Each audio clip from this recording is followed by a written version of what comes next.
नमस्कार दोस्तों, मैं हूं जर्नलिस्ट राजन और मेरी मौजूदगी अनुराग के घर पे है। अनुराग के पिता हमारे साथ हैं, आप देख रहे हैं।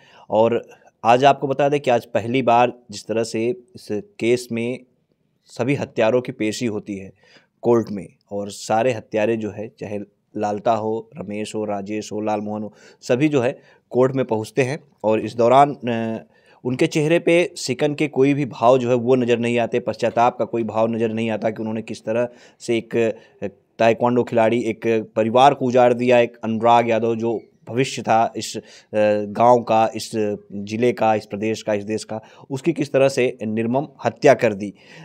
वो लोग आज कोर्ट में पेश किए जाते हैं और इस दौरान पिता भी पहुंचे रहते हैं तारीख पे, लेकिन पिता उनके सामने नहीं जाते हैं, उनसे दूरी बना लेते हैं। क्योंकि आप समझ सकते हैं कि जिस बाप के बेटे को मार दिया गया हो इस तरह से, उस बाप के अंदर कितना गुस्सा होगा। और शायद ये सामने पड़ते तो उस समय कोर्ट में भी कुछ विवाद की स्थिति जो है वो बढ़ जाती।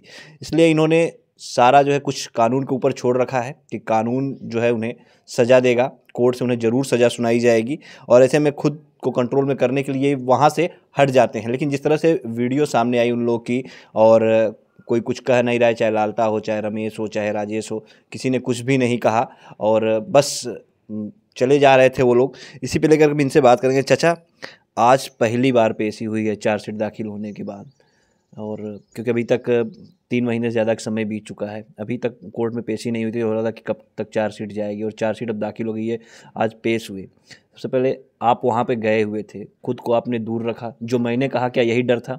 जी बिल्कुल, क्योंकि मैं भैया हैं, सुरक्षाकर्मी हैं, जो मैंने इनसे कह के रखा था कि भैया मैं एक बाप हूँ, मैं खुद को रोक नहीं पाऊँगा, आप मुझे वहाँ से लिवा के चले आइएगा। और ये सच है, क्रोध, मैं भी इंसान हूँ, मेरे अंदर भी क्रोध आता है। ऐसा नहीं है कि नहीं, मैं देवता हूँ और सारी चीज़ें सोच समझ करता हूँ, तो मैं उन लोगों के सामने ही नहीं पड़ा। नर पिशाचों को, भूखे भेड़ियों के सामने पड़ने का मतलब क्या है? यह हरामखोर छोटी सी लालच के लिए मुझे तबाह कर दिए और खुद भी मर रहे हैं। ठीक है, आपके पास बहुत पैसा है, क्या वो सारा पैसा आप जेल में रह के बाहर का सूरज देख पाओगे? पूरा परिवार लेके तो बंद हो, बहुत करोगे छूट के आ जाओगे। फिर भी मैंने कानून पे, प्रशासन पे, शासन पे भरोसा किया है और उनके सहारे बैठा हूँ, और मैं खुद को रोक नहीं पाता। इसलिए कोई अनहोनी न हो, मैं वापस चला आया, वकील से अपने मिला, उसके बाद हाथ जोड़ लिया कि भैया मैं जा रहा हूँ, बस इतना करके आ गया बाबू। अभी तक चार्जशीट नहीं लगी हुई थी, तो ये मन में रहा होगा कि जल्दी से चार्जशीट दाखिल होती है, उस पर सुनवाई शुरू होती। अब चार्जशीट भी जो है पुलिस ने दाखिल कर दी और आज से उस पर जो है सुनवाई शुरू हो गई, तो लगता है कि जल्दी न्याय मिलेगा। भैया अब लगने की बात तो मैं नहीं कर सकता, लेकिन भरोसा है कानून पे, भरोसा है ईश्वर पे कि ज़रूर न्याय मिलेगा। और उसी भरोसे पे मैं भी ज़िंदा हूँ, किसी तरह से खुद को संभाल के रखा हूँ।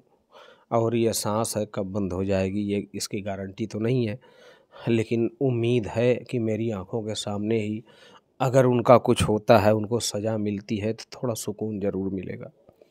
अच्छा, आज जिस तरह से सारे आरोपी पेश होते हैं, सभी लोग, लालता, रमेश, और आपने भी वीडियो देखा होगा, तस्वीरें देखी होंगी, किसी के चेहरे पे कोई सिकन, कोई पश्चाताप के भाव नज़र नहीं आए।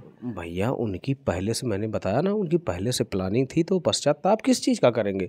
जैसे कोई चीज़ गलती से होती है, अचानक हो जाती है, उसका इंसान पश्चाताप करता है। लेकिन जिस चीज़ को उसने सोच के रखा था, सोचिए कि 5 स्कूल में बदला 8 तक पढ़ाने के लिए, स्कूल वैन से धक्का दिया गया मेरे बच्चे को। मैं तब सोचता था कि ये यार छोटे बच्चे आपस में कंपटीशन करते हैं, लेकिन अब तो पता चला ना कि नहीं, गार्जियन इसमें शामिल थे कि पहले से ही इसको मार दिया जाए। लेकिन ला के इस मोड़ पे मारे हैं, तो ईश्वर उनको उस लायक नहीं छोड़ेगा। मैं तो गया ही, और मरना ही है सबको, लेकिन वो तकलीफ झेल के मरेंगे। और मुझे तो दर्द जो है, तकलीफ है, वो तो है ही है, मेरा पूरा परिवार तकलीफ में है।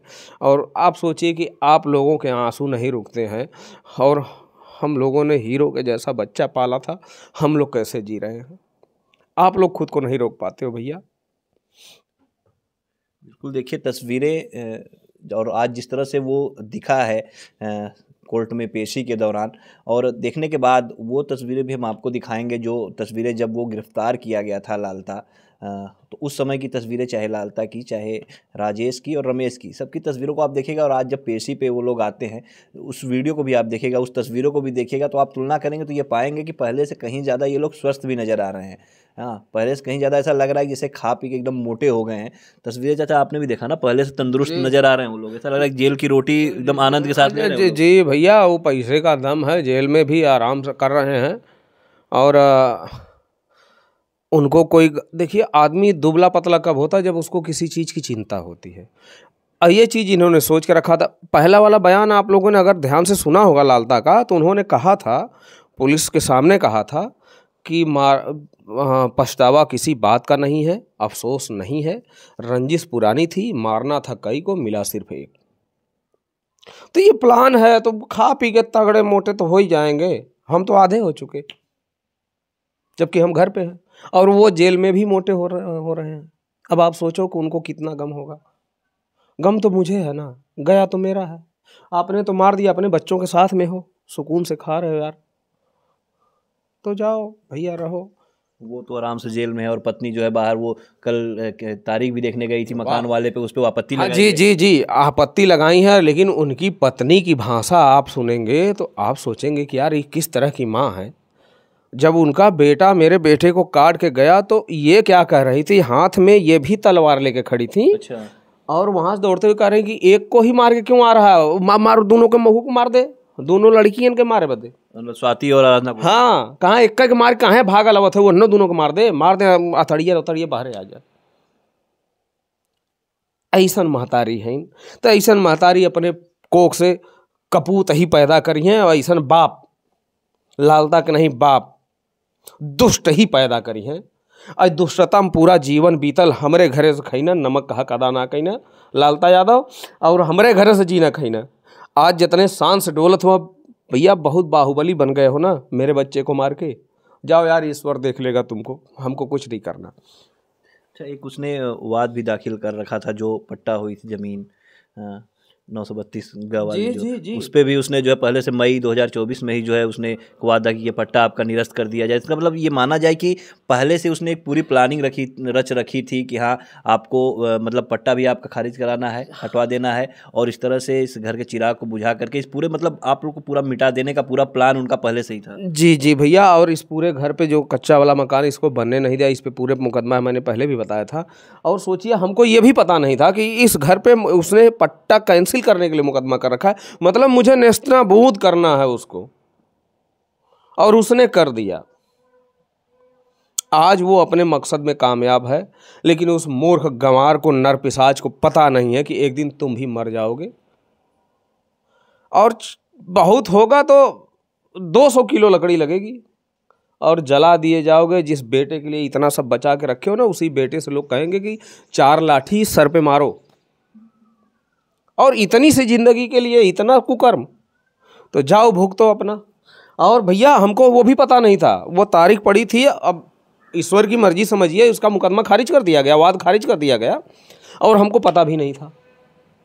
वो तो सरकारी वकील साहब का मैं धन्यवाद करता हूँ उनका, उन्होंने कहा कि इसमें कोई दम नहीं है और पट्टा बरकरार रखना चाहिए, नहीं तो इसने तो हमको सन 84 में पट्टा हुआ था, वो जो है पूर्वजों को हुआ था, जी और पूर्वजों से मिला हुआ था जो है वो। जी, और इसने तो हमको बेदखल करने के लिए, मतलब हमारी ज़िंदगी तबाह तो किया ही, मुझको बेघर करने के लिए भी पहले से प्रयासरत था।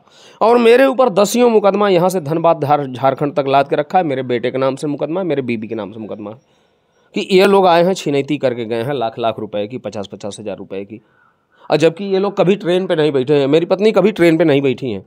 सोचिए, वो उनके ऊपर झारखंड से मुकदमा करके रखा है। भाई क्या करूं यार, मैं गरीब आदमी कहाँ जाऊं, किससे रोने जाऊं? मैं कमाने खाने में व्यस्त, परिवार चलाने में व्यस्त। अब उसको पूरा कचहरी, पूरा ज्ञान भाई था तो अनपढ़, लेकिन शातिर इतना लालता है। और उसने अपने बेटे को, दोनों बेटे को और अपने भतीजे को भी इतना सिखा के रखा था कि किसी को भी मार दो, कोई दिक्कत नहीं है। तो चाचा आप धैर्य रखिए, कानूनची बहुत वो बन रहा था, लेकिन अब कानून के शिकंजे में वो फंस चुका है। और जिस तरह से आपने कहा कि हाँ, आपका तो उसने बिगाड़ ही दिया, तो जब धर्म और अधर्म की लड़ाई हुई थी, तो आप भी जानते हैं, आपको मैं वेद पुराण या रामायण के बारे में क्या बताऊँ, आप मुझसे ज़्यादा ही पढ़े हैं। आप भी जानते हैं कि अर्जुन को भी अभिमन्यु को खोना पड़ा था, जब धर्म और अधर्म की लड़ाई हुई थी और किस तरह से अभिमन्यु को जो है कौरवों ने घेर कर मारा था, लेकिन आज कौरवों का नामो निशान नहीं है। तो ऐसे में जीत हमेशा सत्य की होती है, धर्म की होती है, और आप सत्य और धर्म के राह पे हैं। मैं बस आश्वासन आपको भरोसा जताता हूँ कि हम लोग इस लड़ाई में आपके साथ हैं और आखिरी दम तक रहेंगे हम लोग, जब तक इंसाफ नहीं मिल जाता। करता हूँ वो मंजर, जब भी याद करता हूँ वो कटा हुआ सर अपने बच्चे का याद करता हूँ, रोक नहीं पाता। अर्जुन ने अभिमन्यु को खो दिया था, लेकिन अर्जुन ने मारा था, सबको मारा अर्जुन ने, लेकिन मैं उस काबिल भी नहीं हूँ किसी को मार सकूं कि मुझे चैन मिल जाए। नहीं तो अब सब ठीक है, लेकिन ईश्वर है ना, ईश्वर हैं, कानून व्यवस्था के ऊपर, ईश्वर के ऊपर छोड़ के बैठा हूँ। आप हिम्मत मत हारिए, निश्चित तौर पे जो भी दोषी हैं उन्हें सज़ा मिलेगी और दोषियों को सज़ा निश्चित मिलेगी और कोई बख्शा नहीं जाएगा और सभी को सज़ा ज़रूर होनी है। देखिए, पिता रो पड़े हैं उस मंजर को याद करके, और आज वो हत्यारे इनके सामने आए हुए थे और इसीलिए वहाँ से ये हट गए कि कहीं कोई अनहोनी जो है इनके हाथों से ना हो जाए। फिलहाल अब हमारे पास हिम्मत नहीं कि हम कुछ कह सकें, इस वीडियो को यहीं रोकते हैं।